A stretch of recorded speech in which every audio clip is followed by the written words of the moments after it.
अस्सलाम वालेकुम। मैं हूं अमार हसन और आप देख रहे हैं AR स्टूडियो। हमारी अगली वीडियो में आप सबका खुशामदीद। इस पूरे प्लेनेट अर्थ पर इंसान ही एक मखलूक है जिसे अल्लाह ताला ने दिमाग देने के साथ साथ उसको सही तरह इस्तेमाल करने की भी सलाहियत दी है। इंसान अपने दिमाग के इस्तेमाल से कहाँ पहुंच गया है। अपने इस दिमाग के इस्तेमाल से इंटरनेट, कंप्यूटर, स्मार्टफोन जैसे और भी कई सारे कारनामे सरअंजाम दिए, जिसकी वजह से इंसानों को एक नया रास्ता भी मिला है।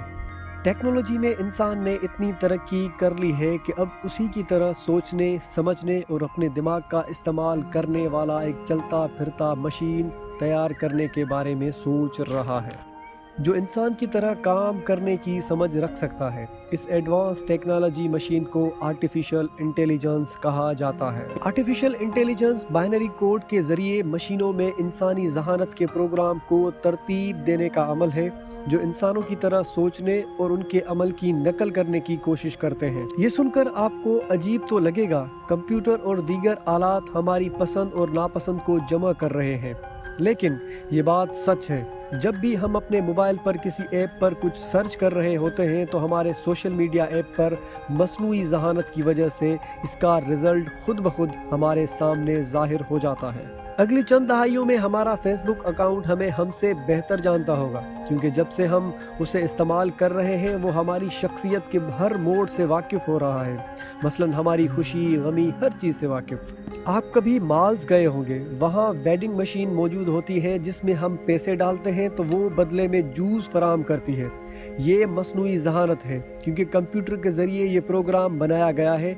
जो भी इसे करेंसी देता है वो सिर्फ उसी को जूस देता। हम सब ने ATM मशीन का इस्तेमाल किया होगा। ATM में पहले कैशियर होते थे जो हमें रकम देते थे और हम बैंक में जाकर ले सकते थे, लेकिन अब आर्टिफिशियल इंटेलिजेंस के ज़रिए हम किसी भी टाइम ATM के ज़रिए दुनिया के किसी भी कोने से रकम निकलवा सकते हैं। बाइनरी कोड से चलने वाले निज़ाम ने दुनिया के निस्फ से ज़्यादा हिस्से को अपनी लपेट में ले लिया है। नेविगेशन से लेकर कैंसर सेल्स तक का पता लगाने तक आर्टिफिशियल इंटेलिजेंस ज़िंदगी के हर पहलू में अपना रास्ता बना रही है। आर्टिफिशियल इंटेलिजेंस लोगों की मुलाजमत और रोज़गार के लिए बराह रास्त ख़तरा है। स्पेस एक्स के CEO इलोन मस्क ने अपने इंटरव्यू में कहा था कि बहुत कम मुलाजमतें ऐसी होंगी जो रोबोट नहीं कर सकते होंगे। आर्टिफिशियल इंटेलिजेंस ने जंग के नुक्ते नज़र को भी तब्दील कर दिया है। अब मुमालिक अपने दिफा पर अरबों डॉलर्स खर्च करते हैं और फिर वो किसी शख्स को भी उस काम के लिए नहीं रखेंगे, क्योंकि प्रोग्राम शुदा रोबोट्स उन प्रोग्रामों के जरिए सरहदों की हिफाजत पर तैनात हो सकते हैं। पायलट लेस ड्रोन इस बात की अलामत है कि अब हमें पायलट की ज़रूरत नहीं कि वो अपने जेट तैयारों को दुश्मन मुमालिक से लड़ने के लिए उड़ाए। अगली चंद दहाइयों में टेक्नोलॉजी में लोग हद से ज़्यादा बेरोज़गार होंगे। अमेरिका में रोज़गार की बुनियादी शरह 25 से 54 साल है, जो कि 1950 से 2010 तक टेक्नोलॉजी और आर्टिफिशियल इंटेलिजेंस में तेज़ी से इजाफे ने 8 मिलियन किसानों, 7 मिलियन फैक्ट्री वर्कर्स और कई मिलियन रेलवे कारकुनों, सैकड़ों हज़ार लेफ्ट अटेंडेंट को मुतासर और बेघर कर दिया है। हम आसानी से देख सकते हैं कि आर्टिफिशियल इंटेलिजेंस आने वाले वक्तों में नूए इंसान पर हुक्मरानी करेंगी, क्योंकि हम मोबाइल और इंटरनेट के बगैर नहीं रह सकते।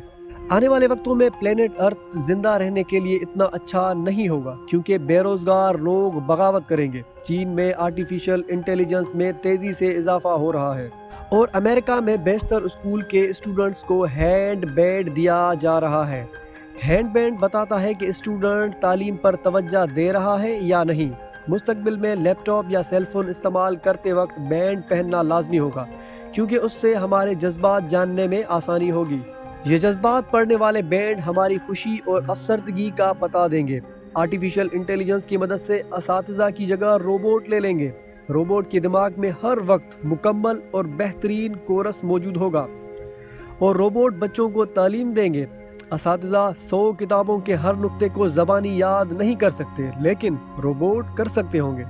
एक पावर प्लांट में सैकड़ों कारकुन बड़ी मिकदार में बिजली पैदा करने का काम कर रहे होंगे, लेकिन शमसी तवानाई के 2 प्लेट्स एक मकान के लिए बिजली पैदा कर सकते हैं, जो आर्टिफिशियल इंटेलिजेंस की वजह से मुमकिन हुआ है। हम हज़ारों शमसी प्लेट्स को ऐसी जगह मुसल्लत करेंगे जो सूरज की रोशनी की ज़मानत दें, और सहरा में ऐसा करना एक बेहतरीन तरीका है। یہ عمل بہت سے شہروں کو بجلی فراہم کر سکتا ہے۔ ہومو ڈیوس کی کتاب بنی نوع انسان کے مستقبل کی تاریخ میں بات کرتے ہوئے کہا ہے کہ اگلی بار جب زمین متاثر ہوگی تو صرف وہ لوگ اگلے پلینٹ پر سفر کریں گے جو امیر کبیر ہوں گے، نہ کوئی غریب وہاں جا سکے گا اور نہ کوئی درمیانی طبقے کا انسان۔ مزید وہ کہتے ہیں کہ اعداد و شمار ان لوگوں کا مذہب ہوگا، ان کے پاس زیادہ سے زیادہ طاقتور ڈیٹا ہوگا۔ آرٹیفیشل انٹیلیجنس کی اصل گندگی یہ ہے کہ بہت سارے سائنسدان ایک ایسی چپ بنانے کی کوشش کر رہے ہیں جس سے لوگوں کی عمر بڑھ سکے گی۔ ایسی مشین تیار کی جا رہی ہے کہ اگر کوئی شخص بیمار ہوگا تو اسے فوری طرح پر اسی مشین میں ڈالا جائے گا تو فوراً انسان ٹھیک ہو جائے گا، کیونکہ مشین اپنے ہی اندر میں ہر بیماری کو مار ڈالے گی۔ 90 کی دہائی میں جب ڈائریکٹر کو اپنی فلم کے لیے آسمان سے شاٹ لینا تھا، وہ پائلٹ اور کیمرہ مین کا انتظام کرتا تھا، لیکن آج ہمارے پاس ایک ڈرون کیمرہ ہے جس سے ڈائریکٹر اب آسانی سے شاٹ لے سکتے ہیں۔ یہ سب آرٹیفیشل انٹیلیجنس کی وجہ سے ممکن ہوا ہے۔ سائنسدانوں کا کہنا ہے کہ اگر آرٹیفیشل انٹیلیجنس اپنی حد سے تجاوز کر گئی تو آنے والے وقت میں روبوٹ ہم انسانوں پر حکومت کریں گے۔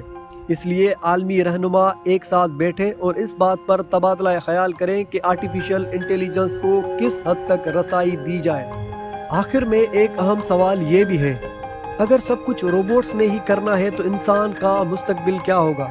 اس سوال کا جواب بھی آپ سب لوگ کمنٹ میں ضرور دیجیے گا۔ ہماری کاوشوں کا صلہ ویڈیو کو لائک اور چینل کو سبسکرائب کر کے ضرور دیا کریں۔ انشاءاللہ آپ سے ملاقات ہوگی اگلے ویڈیو میں، تب تک کے لیے اپنا خیال رکھیے گا۔ اللہ نگہبان۔